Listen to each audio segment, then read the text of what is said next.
नमस्कार, आप देख रहे हैं टोटल टीवी। आपके साथ मैं हूं सौरभ जौहरी। हमारी खास पेशकश में आपका स्वागत है। हरियाणा में सियासी पारा हाई है। प्रदेश की सियासत को साधने के लिए दोनों दल अब पूरी मुस्तैदी से ताल ठोकते नजर आ रहे हैं। हरियाणा के दंगल में प्रधानमंत्री नरेंद्र मोदी भी कूदने वाले हैं, तो वहीं अमित शाह भी चुनावी रणनीति बना रहे हैं।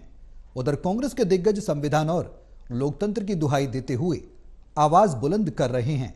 ऐसे में एक सवाल यह है कि हरियाणा बीजेपी के सभी प्रत्याशी, सीएम और पूर्व सीएम, सारे बड़े नेता क्या मोदी के ही सहारे हैं? सवाल यह भी कि क्या हरियाणा के चुनाव में मोदी ही सबसे बड़ा फैक्टर बनने वाला है?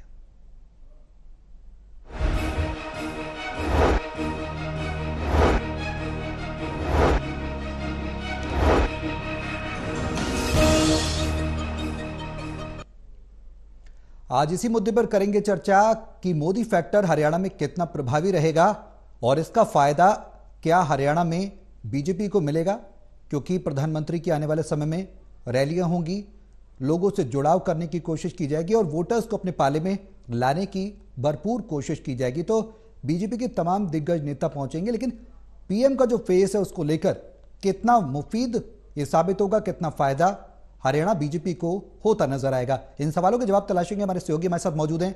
हिसार से एसोसिएट एडिटर हैं डॉक्टर महेश कुमार, पानीपत से एसोसिएट एडिटर हैं देवेंद्र कथुरिया और वरिष्ठ पत्रकार वीरेंद्र सोरी जी हमारे साथ इस चर्चा में शामिल रहेंगे। आप सभी के साथ मैं चर्चा को आगे बढ़ाऊं, लेकिन उससे पहले एक रिपोर्ट दिखाते हैं। रिपोर्ट देखिए, फिर करेंगे चर्चा की शुरुआत।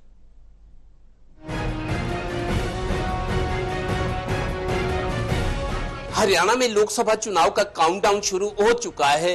महज एक हफ्ते भर का वक्त ही बचा है। अब तक जो जो हुआ है, दिख रहा है और टोटल न्यूज की गहन फील्ड रिपोर्ट भी बताती है कि प्रदेश में क्या लोकसभा चुनाव मोदी फैक्टर यानी पीएम मोदी के चेहरे पर ही लड़ा जाएगा। प्रदेश में बीजेपी के सबसे बड़े नेताओं के बयानों और अंदाज से तो यही लगता है।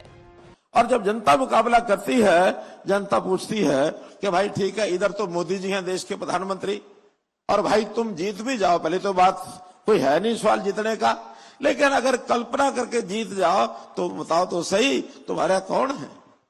फिर कभी लालू का नाम आएगा, कभी भालू का आएगा, कभी राहुल का आएगा, कभी चन्नू का आएगा, कभी मुन्नू का आएगा, पप्पू का आएगा, ये नाम आएंगे।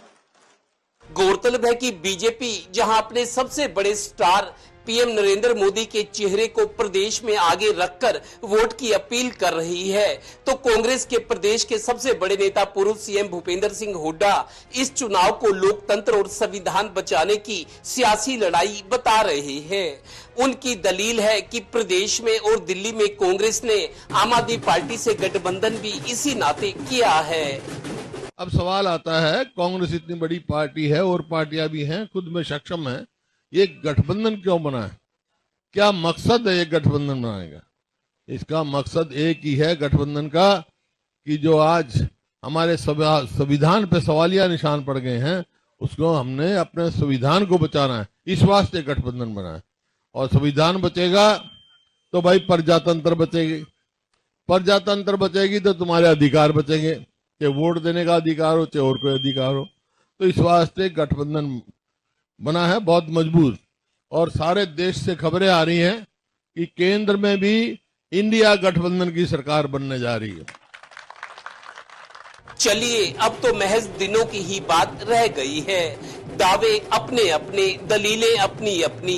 जनता के दिल में क्या है, वो क्या फैसला देगी, बस इसी से डरे हुए हैं सभी नेता और सियासी दल। अगर हम ये एमपी बनाएंगे तो समझ लो राहुल गांधी मजबूत हो है, तो अब राहुल गांधी जी को आना नहीं है, तो इससे अच्छा हम यही है भाई अपने नरेंद्र मोदी भाई को वोट दे दें। बताओ क्या माहौल चल रहा थारे गांव में? माहौल ये है जी, लोगों का आतंकवाद के करीब लगा लें दोनों पार्टी में। आतंकवाद तभी तो हम मान ले मुकाबला अब रोहतक में कड़ा मुकाबला है। मुकाबला है जी, मुकाबला है। न्यू कही देखिए उसमें है ना, हमारा फोटो डालिए नोट है। हाँ जाएगा। मुद्दा एक है, देश हित के लिए वोट डालना बस। अच्छा, और कोई मुद्दा नहीं। देखो, जो कानून कभी बहुत हमारे बड़े बड़े जैसे भीमराव अम्बेडकर थे, उन्होंने कुछ एक बातें कही थी, ये पास होनी चाहिए। जैसे यूनिवर्सल सिविल कोड था, उस टाइम पे पंडित जवाहरलाल नेहरू थे, उस टाइम पे पास नहीं किया गया। बीजेपी की जितनी पुरानी डिमांडें थी ना रुकी हुई, वो बीजेपी ने सारी पूरी की है। मेरे हिसाब से नरेंद्र मोदी ने बैठा दिया इस देश का, पीछे इतने खा गया, ये जो ये सब सारी दुनिया लाइन में लगा दी। ये यूँ कहना सबको नहीं दे रहे फ्री, ये सब लाइन में लगा रखे हैं। ये कोटा इसने बांट दिया सबको, अमीर आदमियों को भी बांट दिया इन्होंने, थोड़ा है भाई उनको नहीं दिया है, अमीरों को भी दिया है। यही तो देश के लोकतंत्र की ताकत है, बस थोड़ा इंतजार और। Haryana bureau, total news.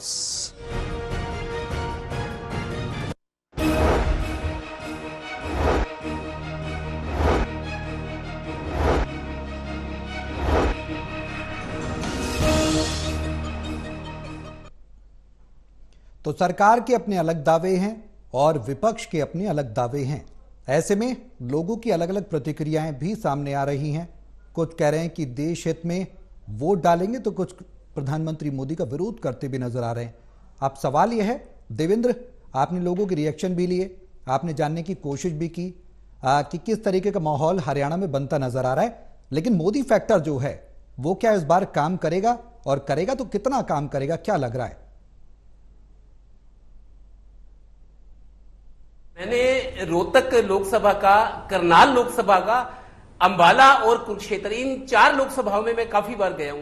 मैंने एक चीज महसूस किया, हरियाणा में हालांकि ग्रामीण क्षेत्र में बीजेपी जेजेपी के थोड़ा सा विरोध हो रहा है, वो किसान का माने या प्री प्लानिंग माने या बतौर बीजेपी वो कांग्रेसी है, जो भी कहे, लेकिन ग्रामीण क्षेत्र में हालांकि जेजेपी और बीजेपी का विरोध है। लेकिन मैंने एक चीज महसूस की है, जो बड़ी उम्र के लोग हैं, 55-60 साल से ऊपर के लोग हैं, जैसे जो ताश खेलते हैं, हुक्का पीते हैं, चौपाल में बैठे हैं, बड़े उम्र के लोगों में मोदी का जबरदस्त क्रेज है।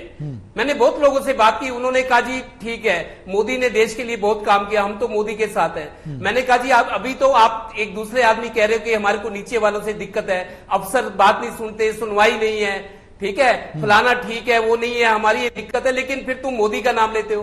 कह रहे जी बिल्कुल मोदी ठीक है, हम देश की बात है मोदी के साथ है। बड़ी उम्र के जो लोग हैं ग्रामीण क्षेत्र के, वो मोदी का नाम ले रहे हो, खुल के कहते हैं हाँ मोदी को वोट देंगे। घनी परेशानी हमारी है, कोई दिक्कत नहीं, परेशानी की बात नहीं, देश की बात है, हम तो मोदी के साथ हैं। दूसरी बात, अभी आज भी करनाल में बीजेपी के लोकसभा उम्मीदवार मनोहर लाल जी, पूर्व मुख्यमंत्री है, बड़े नेता है, बड़ा चेहरा है, आज भी वो इसराना में एक रोड शो कर रहे थे। मैंने अब देखा 2-3 दिन में परिवर्तन हो रहा है उनके भी, अब मनोहर लाल जी भी मोदी जी का नाम लेने लगे हैं। आज भी मेरी मौजूदगी में उन्होंने कहा जी देश हित में यही आपका फैसला होगा कि मोदी जी को लाना जरूरी है, इस देश को मोदी जी संभाल और आगे बढ़ा सकते हैं। तो मनोहर लाल जी या दूसरे बड़े नेता बीजेपी के जो चुनाव लड़ रहे हैं, मोदी जी का नाम उनकी जुबान पर आ गया, उनको लगता है कि मोदी नाम का जो करिश्मा है वो असर दिखाएगा और एक बार फिर बीजेपी का प्रदर्शन अच्छा रहेगा। तो मनोहर लाल जी भी अगर मोदी जी का नाम ले रहे हैं, राष्ट्र के लिए उनको जरूरी बता रहे हैं, तो मेरे को लगता है मोदी फैक्टर काम करता दिख रहा है। और अभी मोदी जी के दौरे भी होने वाले हैं, अभी करनाल भी आएंगे और जगह भी, उसके बाद अमित शाह जी का 17 तारीख को करनाल का दौरा था लेकिन वो स्थगित हो गया, उनसे पहले मोदी जी आ रहे हैं, गोहाना में एक जनसभा करेंगे, उसके बाद कहीं और उनको जाना है, उनके बाद फिर राजनाथ सिंह का भी प्रोग्राम है, लेकिन अमित शाह का भी कार्यक्रम है, स्थगित हो गया, बाद में आएंगे। तो हरियाणा पे पूरा फोकस है बीजेपी को, और प्रधानमंत्री खुद यहां आना चाह रहे हैं, क्योंकि वो लगातार कहते हैं कि मेरा हरियाणा से जुड़ाव रहा है। 1996 में जब मनोहर लाल संगठन मंत्री थे, मैं खुद बीजेपी का प्रभारी था हरियाणा का। नरेंद्र मोदी अक्सर हरियाणा से अपने रिश्ते जोड़ते हैं, हरियाणा में प्रचार करने आ रहे हैं। मेरे को लगता है करेज तो मोदी जी का है, लेकिन मोदी जी के आने के बाद मेरे को लगता है ये हवा और थोड़ा सा तेज बहेगी और बीजेपी के लिए बहुत बड़ी उम्मीदें लेकर आ रही है। ठीक है महेश, जो मौजूदा परिस्थिति है, सूरत हाल अगर हरियाणा की सियासत की बात की जाए तो एंटी इनकम्बेंसी फैक्टर है और किसान लगातार विरोध कर रहे हैं। बीजेपी और जेजेपी के नेता जहां जहां जा रहे हैं, खासकर अगर बीजेपी की बात करें तो नेता जा रहे हैं तो विरोध हो रहा है। और रणजीत चौटाला ने तो यहां तक कह दिया था कि ये किसान नहीं है, कांग्रेस के लोग हैं।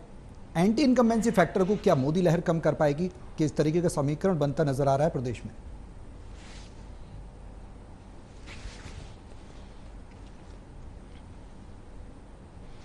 देखिए, स्ट्रेटजी पर मैं बात करूंगा कि भारतीय जनता पार्टी किस नई स्ट्रेटजी के साथ चीजों को आगे बढ़ाने की कोशिश कर रही है। दरअसल एक फेरिस्त यहां पर पहले से जारी कर दी गई थी उम्मीदवारों की भारतीय जनता पार्टी की तरफ से, लेकिन जैसे ही कांग्रेस पार्टी के उम्मीदवारों की लिस्ट सामने आई उसके बाद हर एक सीट पर अगर दो या तीन सीटों को मैं छोड़ दूं, फरीदाबाद, गुरुग्राम और करनाल सीट को अगर छोड़ दूं, तो बाकी जो है 7 लोकसभा क्षेत्रों में ये तस्वीर उभरने लगी कि मुकाबला कड़ा हो चुका है। भारतीय जनता पार्टी के लिए आगे की डगर बहुत ज्यादा मुश्किल हो सकती है और ये लगने लगा कि भारतीय जनता पार्टी अब बैकफुट पर जाएगी। उसकी वजह यह थी कि जो कैंडिडेट भारतीय जनता पार्टी की तरफ से उतारे गए वो कमजोर साबित हो रहे थे। अब नई स्ट्रेटेजी भारतीय जनता पार्टी लेकर आई है जिसमें कैंडिडेट को गौण कर दिया जाएगा, कैंडिडेट बिल्कुल एक कह सकते हैं कि तस्वीर से बाहर कर दिया जाएगा। अब वोटर को यह समझाया जाएगा कि देश को मोदी की जरूरत है, आपको मोदी की जरूरत है। कैंडिडेट कोई भी हो, आप कैंडिडेट के नाम, उसकी पहचान, उसकी जाति पर मत जाइए, सीधे मोदी को वोट करिए। मोदी ही आपकी जो जिंदगी है वो बेहतर बना सकते हैं। यानी अब कैंडिडेट्स के चेहरे को बीच में से गायब करने की भारतीय जनता पार्टी की स्ट्रेटेजी है। अब सीधे मोदी के नाम पर वोट बीजेपी के तमाम नेता अब आने वाले दिनों में आपको मांगते हुए नजर आएंगे। दूसरी स्ट्रेटेजी पर मैं बात करता हूं, जो जिक्र आप कर रहे थे कि एंटी इनकम्बेंसी का, एंटी इनकम्बेंसी का तोड़ भारतीय जनता पार्टी ने आखिर क्या ढूंढा है। जो प्रशासनिक कोशिशें की जा सकती थी, चाहे प्रॉपर्टी आईडी को लेकर, चाहे परिवार पहचान पत्र को लेकर, जो भी प्रशासनिक कोशिशें समय रहते आदर्श चुनाव आचार संहिता लगने से पहले जो किया जा सकता था सरकार की तरफ से किया गया। लेकिन अब भी अगर एंटी इनकम्बेंसी बाकी है तो अब क्या किया जा सकता है। भारतीय जनता पार्टी के रणनीतिकार अब जातिगत रंग में पूरे इलेक्शन को रंग सकते हैं। ये जो कोशिश है मुझे हर एक लोकसभा क्षेत्र में देखने को मिल रही है। दो स्ट्रेटेजी का मैंने जिक्र किया, एक कैंडिडेट का चेहरा बीच में से हटाया जाएगा, दूसरा यहां पर जातिगत रंग में अगर इलेक्शन पूरा रंग जाता है तो फिर ये भारतीय जनता पार्टी के लिए बड़ा फायदे का सौदा साबित हो सकता है। और उससे आगे का मैं जिक्र करूं, यहां पर आप सवाल ये कर रहे थे कि मोदी के नाम का कितना सहारा यहां पर जो है आने वाले लोकसभा चुनाव में देखने को मिल सकता है। देखिए 4 रैलियां जो जानकारी निकलकर सामने आ रही है मोदी की तरफ से की जाएंगी। हरियाणा छोटा सा प्रदेश, लेकिन बावजूद इसके प्रधानमंत्री नरेंद्र मोदी 4 रैलियां इस इलाके में हरियाणा प्रदेश में कर सकते हैं। और इसमें भी हिसार और सिरसा के इलाके को अगर मैं छोड़ दूं तो जो शुरुआती जानकारी उसके मुताबिक हिसार और सिरसा जिलों में जो है मोदी की रैली नहीं करवाई जा रही है। ये महेंद्रगढ़ लोकसभा क्षेत्र में भी होगी, ये सोनीपत लोकसभा क्षेत्र में भी होगी, ये जीटी बेल्ट पर भी करवाई जाएगी। तो ये जो रैलियां हैं ये इस इलाके को छोड़कर बाकी तमाम इलाकों में मोदी की 4 रैलियां जो हैं प्रस्तावित यहां पर की जा रही हैं। लगातार मैं एक ही बात कह रहा हूं कि यहां पर 2 ही तरह के वोट पूरे हरियाणा प्रदेश में तमाम लोकसभा सीटों में देखने को मिल रहे हैं। एक जो मोदी को पसंद करते हैं, मोदी को जिताना चाहते हैं, यानी प्रो मोदी वोट, और दूसरा जो है एंटी मोदी वोट है, जो भारतीय जनता पार्टी और नरेंद्र मोदी को हारता हुआ देखना चाहता है। उसके लिए अपनी पूरी ताकत यहां पर लगाए हुए हैं। जिताने वाले लोग जिताने में अपनी पूरी ताकत लगाए हुए हैं। अब मोदी अगर आते हैं तो जिताने वाले लोगों को जरूर यहां पर ताकत मिलती है और कोशिश ये की जाएगी कि ये जो पलड़ा कहीं मुकाबले में नजर आ रहा था वो पलड़ा जो है मोदी की तरफ यानी भारतीय जनता पार्टी की तरफ मैनेजमेंट के लिहाज से, प्रशासनिक कोशिशों के लिहाज से, रैलियों के लिहाज से, प्रचार प्रसार के लिहाज से भारी कर दिया जाए, ताकि जो सीटें इस वक्त फंसी हुई नजर आ रही हैं उन्हें आसानी से भारतीय जनता पार्टी हासिल कर सके। जी बिल्कुल वीरेंद्र जी, जो समीकरण और जो स्ट्रेटेजी महेश बता रहे हैं उस स्ट्रेटेजी से पूरी तरह से इनकार नहीं किया जा सकता। एक नई स्ट्रेटेजी बीजेपी खेल सकती है, लेकिन सवाल यह है कि 2014, 2019 और 2024, अगर 2014 और 19 पिछले 2 चुनाव में तुलना की जाए तो 2024 का इस बार का लोकसभा का चुनाव कितना अंतर आप देख पा रहे हैं, कितना फर्क नजर आ रहा है? इस बार जो सियासी समीकरण किस तरीके के नजर आ रहे हैं? देखिए, एक बात स्पष्ट है, 2014 में मोदी की लहर थी, मतलब आंधी कह सकते हैं, और 2019 में थोड़ी सी कमी आई, और 2024 में तो बहुत ज्यादा इतनी लहर नहीं है। मतदाताओं का जो रुझान ही नहीं है, चुनाव के प्रति कोई विशेष रुझान नहीं है। गर्मी भी बहुत ज्यादा है और जब ये चुनाव होगा तब नौतपा होगा, तो इसलिए मतदान के प्रतिशत पर जो है प्रभाव पड़ने की पूरी आशंका है। और इस तरह से अब कार्यकर्ताओं में भी उत्साह नहीं है, चाहे कांग्रेस के कार्यकर्ता हों चाहे भारतीय जनता पार्टी के। कभी समय होता था कि एक एक बूथ पर जो कार्यकर्ता थे, जहां कोई किसी को कैसे अपने वाहन पर लेके जाता था मतदान स्थल तक, ताकि कोई व्यक्ति जो है मतदाता जो है छूट ना जाए। लेकिन अब वो उत्साह नहीं है। अब बूथ पर बैठने वाले भी कार्यकर्ता कह रहे हैं कि हम बैठेंगे नहीं क्योंकि हमारी कहीं सुनवाई नहीं होती। देखो, ये निराशा का भाव तो है, पर लोगों में इस बात का लेकर उतना उत्साह नहीं है। देखिए, जो जहां तक रणनीति की बात है, देखिए भारतीय जनता पार्टी में मोदी का चेहरा तो है, बहुत बड़ा फैक्टर है। और अब तो देखिए सोशल मीडिया इतना ज्यादा सक्रिय है, सोशल मीडिया का प्रसार है। अब तो चाहे ये जरूरी नहीं है कि हरियाणा में 4 रैली, जहां जहां भी रैली होती है उसका सीधा प्रसारण होता है, लोग देखते हैं। मोदी हरियाणा में आएंगे, निश्चित रूप से अपने हरियाणा का भाव जोड़ेंगे कि मैंने हरियाणा का नमक खाया है, तो इसलिए हर एक बात है वो अपना लगाव जोड़ेंगे। वहां की जहां भी जाएंगे स्थानीय कार्यकर्ताओं से अपना भाव जोड़ेंगे, स्थानीय वहां की जो भौगोलिक पृष्ठभूमि होती है उससे लगाव जोड़ेंगे, तो एक मतदाताओं से कनेक्ट करने की बात है।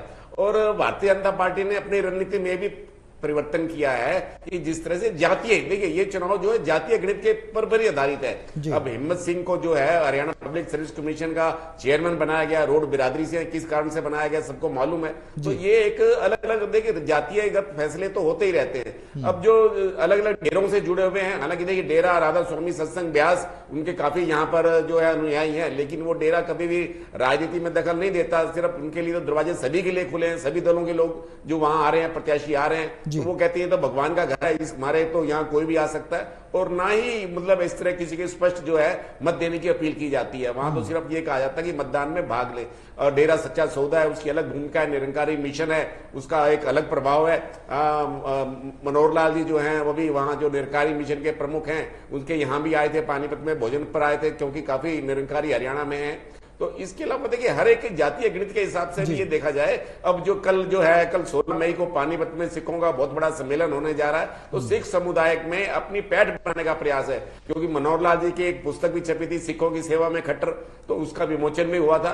तो सिख समुदाय का फिर इससे 17 मई को करनाल में एक कार्यक्रम होने जा रहा है, जो सिख धर्म से जुड़े वो धार्मिक संत है वो भी भाग लेंगे। तो अलग अलग तरह का ये कार्यक्रम हो रहे हैं। जैसे स्वामी ज्ञानंद जी महाराज ने भी करनाल के अंदर बैठक बुलाई थी। तो मतलब धार्मिक सद्भाव के साथ साथ, धार्मिक वातावरण के साथ साथ धार्मिक संतों का आशीर्वाद भी लिया जा रहा है। तो इसलिए कोई कसर नहीं छोड़ी जा रही।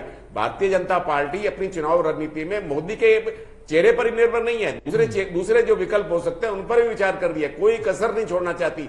इसके विपरीत देखें कांग्रेस की कितनी तैयारी है, कांग्रेस की तो यहां तक कोई सोच भी नहीं है। तो इसलिए, और देखिए जो राजस्थान के और उत्तराखंड के कार्यकर्ता, प्रवासी कार्यकर्ता हैं, वो भी हरियाणा के अंदर जो है प्रवास कर रहे हैं। और मनोहर लाल जी जो हैं सबसे फीडबैक लेते हैं। वो अपने निर्वाचन क्षेत्र के अलावा बाहर से भी जो अन्य निर्वाचन क्षेत्र हैं उनकी जिम्मेदारी भी उन पर है, और वहां से भी फीडबैक लेते हैं। जो बाहर के कार्यकर्ता आए हुए हैं, प्रवासी कार्यकर्ता हैं, उनसे पूछा जाता है कि आज आपने दिन में क्या किया, कहां गए, किनसे संपर्क किया, क्या किसकी नाराजगी थी, उसको दूर करने के लिए क्या प्रयास किया। तो इस तरह का प्रयास है। और देखिए जब तक कांग्रेस की स्थिति है, कांग्रेस में तो नेता अभी तक उलझे हुए हैं, तो कांग्रेस में तो यह भी नहीं पता कि कांग्रेस में तो देखिए पार्टी स्तर पर तो रचना है नहीं, और ये देखना कि बूथ पर भी किस ग्रुप ने संभालना है। अलग अलग ग्रुप बने हुए हैं, तो बूथ का संचालन किस ग्रुप को देना है, कौन संचालन करेगा, कौन चुनाव प्रभारी होगा, चुनाव प्रभारी तय नहीं है। और भारतीय जनता पार्टी ने तो विधानसभा से हो चुका है, प्रवासी कार्यकर्ता है, बूथ है, अलग शक्ति सम्मेलन अलग अलग कर रखे, तो अलग अलग रचना है। देखिए हर एक राजनीति की अपनी अपनी अलग अलग रचना होती है। तो इसलिए ये जो चुनाव है 2024 का, ये चुनाव जो है एक निरस्त चुनाव कह सकते हैं, क्योंकि इसमें जो है मतदाताओं की इतनी अधिक रुचि नहीं है। जी वीरेंद्र जी, बेहद अहम सवाल ये है, जिस तरीके से आपने कांग्रेस का भी जिक्र किया, कांग्रेस के द्वारा ये दावा किया जा रहा है, भूपेंद्र हुड्डा कह रहे हैं कि कांग्रेस के पक्ष में माहौल है, और जो गठबंधन है वो इसलिए किया गया, गठबंधन में चुनाव इसलिए लड़ रहे हैं हरियाणा में क्योंकि केंद्र में इंडी गठबंधन की सरकार आने वाली है। बड़ा दावा है, और शैलजा भी कह चुकी है, हमने कहता सुना उनको कि करनाल में पता लग जाएगा किस तरीके का समीकरण रहने वाला है। तो बड़े दावे ठोके जा रहे हैं, और जो कांग्रेस का दावा है एंटी इनकम्बेंसी को भुनाने की कांग्रेस भरपूर कोशिश करेगी।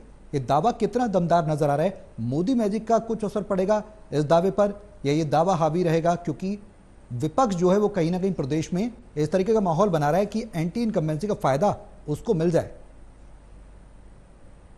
देखिए अगर कांग्रेस के नेता ये समझते हैं कि कांग्रेस मजबूत हो रही है, कांग्रेस का जो है आधार बड़ा है, तो ये गलतफहमी में कांग्रेस का नहीं हुआ। देखिए सरकार के प्रति जो है असंतोष बढ़ा है, उसका लाभ कांग्रेस को मिल रहा है। कांग्रेस कितनी मजबूत है ये तो लोगों को मालूम है। कांग्रेस क्या प्रदर्शन करती आती है, कांग्रेस की किस तरह की गुटबाजी है, नेता किस तरह एक दूसरे को चुनौती दे रहे हैं। यहाँ के मतदाताओं ने तो यही देखा कि कांग्रेस में एक तरह का जो सर्कस है वही देखा है, तो कांग्रेस में मजबूत हुई नहीं है। देखिए फिर अपने अपना गुट को मजबूत किया है, सभी नेताओं ने कांग्रेस को मजबूत नहीं किया, अपने अपने गुट को मजबूत किया है। तो इसलिए उनको लगता है, देखिए सरकार के खिलाफ असंतोष तो है, इसमें कोई दो राय नहीं है, लेकिन भारतीय जनता पार्टी इस असंतोष को दबाने के लिए, इस पर अंकुश लगाने के लिए किस तरह का प्रयास कर रही है, वो इसलिए मोदी के चेहरे को आगे कर रही है। और जातीय के अलावा जो धार्मिक भावनाएं जुड़ी हुई हैं, जिस समुदाय से जुड़ी हैं, उस समुदाय का विश्वास हासिल करने का प्रयास कर रही है, तो कांग्रेस उस दिशा में कुछ कर नहीं रही। लेकिन कांग्रेस को सिर्फ यही लगता है कि लोगों का मोह भंग हो गया, उनके सामने विकल्प कांग्रेस है, वो कांग्रेस को वोट दे देंगे। इसके अलावा कांग्रेस की कोई तैयारी नहीं है। देखिए भूपेंद्र सिंह हुड्डा निश्चित रूप से रोहतक में कांग्रेस की अच्छी संभावनाएं बन रही है, सोनीपत में भी बन रही है, लेकिन इसके अलावा अन्य स्थिति की जिक्र करें, अन्य स्थानों का जिक्र करें करें तो भारतीय जनता पार्टी वहां सुखद स्थिति में है। और कहीं कहीं मुकाबला है भी तो खेलने के, अगर मतदाताओं में रोष है तो उसका रोष का कारण भी स्वाभाविक है, वो जनप्रतिनिधियों के खिलाफ रोष है। जो स्थानीय जनप्रतिनिधि हैं उनकी भूमिका जो जनता समझती थी, जो जन आकांक्षाओं पर खरा नहीं उतर सके, वहां की स्थानीय समस्याओं का समाधान नहीं कर सके, तो उनके खिलाफ रोष है। तो ये एक स्वाभाविक प्रक्रिया है और पार्टी को भी इस बात की जानकारी है। और अगर इसके अलावा हम कांग्रेस में देखें तो कांग्रेस के नेताओं में परस्पर समन्वय नहीं है। चुनाव किस तरह लड़ना है, दीपक बबरिया के सामने जिस तरह के आपस में जूतम पेजार हो रही है, किसी से छुपी नहीं, आज और कल में भी होती रही है। तो इसलिए हालांकि भारतीय जनता पार्टी में एक अनुशासन है और जो कार्यकर्ता ऐसी नहीं है, वहां कोई नाराजगी नहीं है, वहां भी कोई नाराज कार्यकर्ता है, वो कुछ घर भी बैठे हुए हैं जिनको मनाने का प्रयास नहीं हो रहा। तो इसलिए ये तो हर दल में चलता है। लेकिन कांग्रेस के अंदर जो है खुल्लम खुल्ला होता है, भारतीय जनता पार्टी का पर्दे के पीछे होता है। लेकिन भारतीय जनता पार्टी में कोई कार्यकर्ता पार्टी को नुकसान पहुंचा सके या पार्टी के उम्मीदवार की संभावनाओं पर प्रशंसित ला सके, ऐसा होता नहीं। लेकिन कांग्रेस में तो एक दूसरे को हराने की परंपरा भी रही है। और क्या पता अभी तो क्या खेल होने वाला, अभी तो कांग्रेस के अंदर भी बहुत खेल होगा, संकेतों में बात होती है, किस तरह के भाषण से क्या अनुमान लगाया जाता है, कौन क्या कहता है किसके बारे में, तो ये अलग अलग समय आने पर पता चलेगा। तो इसलिए अभी तक तो यही कहा जा सकता है कि जो चुनाव में भारतीय जनता पार्टी के खिलाफ अगर रोष है तो जनप्रतिनिधियों में है, मोदी के खिलाफ रोष बिल्कुल नहीं है। देवेंद्र, स्थिति जाहिर है, जग जाहिर है। अब सवाल ये कि क्लीन स्वीप की तैयारी में बीजेपी इस बार भी है, पुरजोर कोशिश केंद्रीय नेतृत्व की तरफ से की जा रही है और इसीलिए स्टार प्रचारक दिग्गज नेता हरियाणा में कूदने वाले हैं। अब क्लीन स्वीप की जो तैयारी शीर्ष नेतृत्व कर रहा है, केंद्रीय नेतृत्व कर रहा है पार्टी का, वो कितने सिरे चढ़ता नजर आएगा? देखिए सौरभ, पिछले 10 दिन में मेरे को लगता है कांग्रेस ने अपने आप को इंप्रूव किया है। जिस तरीके से कुछ शामिल हुए, ज्वाइनिंग कराई गई है, कांग्रेस में उत्साह नजर आ रहा है। शायद कांग्रेसियों को समझ आ गया है, जैसे बीजेपी वाले कहते हैं कि कांग्रेस डूबता जहाज है, तो कांग्रेसियों के शायद मन में, दिमाग में ये बात आ गई है, अगर तुम्हारी पार्टी डूबता हुआ जहाज है तो तुम भी डूबोगे, तो पार्टी कैसे चलेगी, हमारा भविष्य कैसे होगा। और दूसरा, हाईकमान की तरफ से जो उम्मीदवार तय किए गए हैं, जिनको टिकट नहीं मिला, जो लाइन में थे, उनको टेलीफोनिकली भी उनको थोड़ा सा टाइट किया गया है कि आप इस तरह के मौके को हाथ से मत जाने दीजिए। कांग्रेस के लिए अवसर नजर आ रहा है। तो जो लोग विरोध कर रहे थे टिकट न मिलने का, किरण चौधरी थी, कुछ और लोग थे, वीरेंद्र सिंह थे, जो लोग विरोध कर रहे थे, अब धीरे धीरे शांत हो गए और धीरे धीरे वो अपनी पार्टी के उम्मीदवारों का साथ देने लगे हैं। पिछले 10 दिन में अगर कांग्रेस थोड़ा सा मजबूत हो गया, इसी वजह से मेरे को लगता है 10 दिन में अगर कांग्रेस मजबूत हुई है, उसकी तैयारियां मतलब कॉम्प्रिहेंसिव लग रही हैं। पहले 1-1.5 महीना पहले कांग्रेस में निराशा की स्थिति थी जब तक उम्मीदवार सामने नहीं आए थे। अब कांग्रेसियों में उत्साह है, उनको लग रहा है कि अवसर हाथ में आ रहा है और लोग कांग्रेस को रिस्पॉन्स दे रहे हैं। और अगर हम अच्छा कर जाते तो आगे असेंबली का चुनाव है, विधानसभा, और विधानसभा का चुनाव बहुत लोगों के लिए मौके लेकर आएगा। क्योंकि हरियाणा जैसा छोटा सा प्रदेश है, यहाँ 80 निगम हो, बोर्ड हो, कमीशन हो, उनके मेंबर होते हैं, 80 चेयरमैन की नियुक्तियां होती है हरियाणा जैसे छोटे प्रदेश में। 90 तो विधायक हैं ही, लेकिन 80 नियुक्तियां चेयरमैन के तौर पर भी होती हैं। महिला आयोग है, कई तरह के कमीशन है, कॉरपोरेशन है। तो उनको ये कहा जाता है कि भले ही टिकट तो एक को मिलेगी, लेकिन पार्टी अगर सत्ता में आती है तो सबको कुछ ना कुछ, पार्टी सबका ध्यान रखेगी। तो कांग्रेस में थोड़ा सा जो उत्साह नजर आ रहा है पिछले 10 दिन से, यही वजह है कि अब बीजेपी को थोड़ा सा खटका हो गया। क्योंकि हम कुछ दिन पहले मान रहे थे कि 4-5 सीटों पर फाइट है, जहां कांग्रेस फाइट दे रही है, लेकिन आज की स्थिति देखें तो मेरे को लगता है 1-2 सीट को छोड़ दें तो कांग्रेस सभी जगह मजबूत स्थिति में है और बीजेपी और कांग्रेस आमने सामने,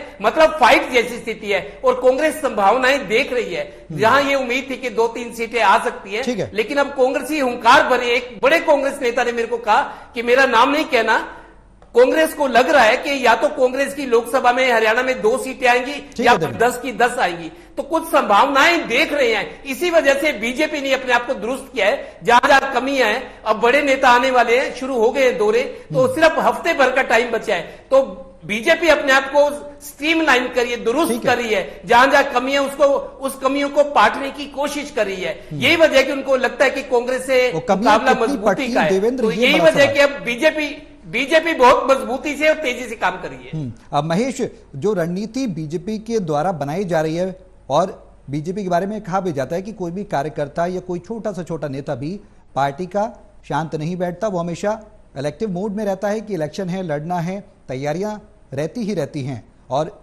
जाहिर सी बात है कि केंद्र अगर मजबूत होगा, शीर्ष नेतृत्व मजबूत होगा, तो प्रदेश स्तर तक भी जो तमाम नेता हैं वो पूरी तरह तैयारियां करते नजर आएंगे। लोकसभा चुनाव के रण को पहले फतेह करना है और उसके बाद हरियाणा में विधानसभा चुनाव भी होंगे। क्या ये मान लिया जाए कि लोकसभा की जो डगर है वो तस्वीर धीरे धीरे आने वाले समय में विधानसभा चुनाव की तस्वीरों को भी साफ कर देगी? और पार्टी खासकर बीजेपी कोई भी कोर कसर नहीं छोड़ना चाहती और इसलिए प्रधानमंत्री मोदी के फेस को एक बार फिर से आगे लाकर प्रोजेक्ट किया जाएगा।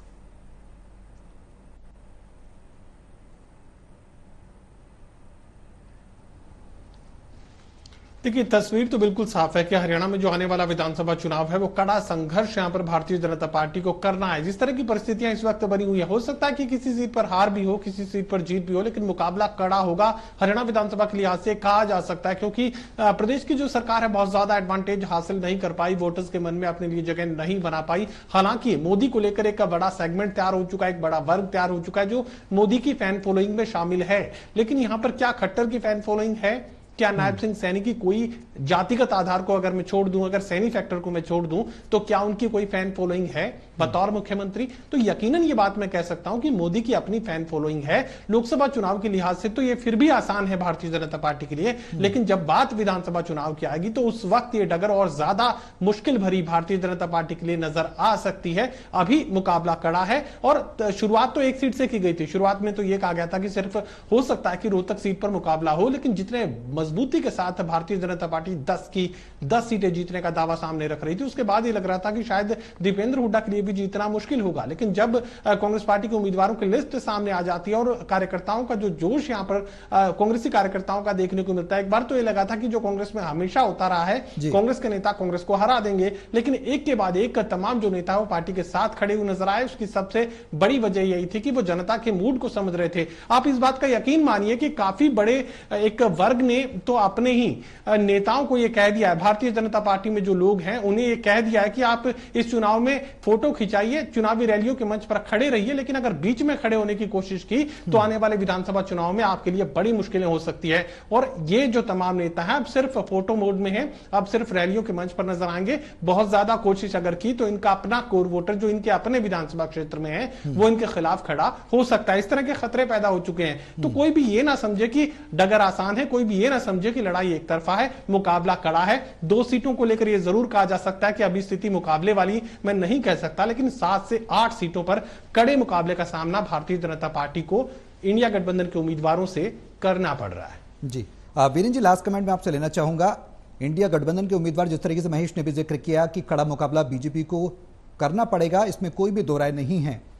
जो दावे और जो वादे किए गए उन वादों को लेकर कांग्रेस उछाल रही है, उसको इनकैश करने की कोशिश कर रही है। मुकाबला कड़ा होगा, लास्ट कमेंट में लेना चाहूंगा। ये लोकसभा चुनाव में घमासान जबरदस्त होगा, उसके बाद विधानसभा के लिए भी ये मान लिया जाए कि पूरी तरह से रण सज चुकेगा और ज्यादा चुनौती बड़ी होती जाएगी जैसे जैसे समय पास होगा। देखिए, विधानसभा चुनाव में तो मुकाबला और भी ज्यादा कड़ा होगा, क्योंकि वो तब स्थानीय मुद्दे होंगे। अब मोदी की बात है, राष्ट्रीय मुद्दों की बात है, तो इसलिए भारतीय जनता पार्टी को राहत मिल सकती है। देखिए, इतना तो स्पष्ट है कि भारतीय जनता पार्टी 10 की 10 सीटें जीतने से रही, तो ये देखने वाली बात है कि कांग्रेस जो है 3 सीटें जीतती है, 4 जीतती है, 2 तक सीमित होती है। ये बात निश्चित है कि भारतीय जनता पार्टी जो है इस बार 7 का आंकड़ा छू पाएगी और कांग्रेस जो है 3 का आंकड़ा छू पाएगी। बिल्कुल, और तस्वीर धीरे धीरे साफ हो जाएगी। लेकिन चुनावी समर में कोई भी राजनेता, कोई भी पार्टी कोई कोर कसर नहीं छोड़ रही है। उम्मीद यही है, तस्वीर धीरे धीरे साफ होगी कि किसका पलड़ा किस पर भारी है। बहुत शुक्रिया आप सभी का हमारे साथ इस चर्चा में शामिल होने के लिए। मेरे साथ इस खास पेशकश में अभी के लिए बस इतना ही। नमस्कार।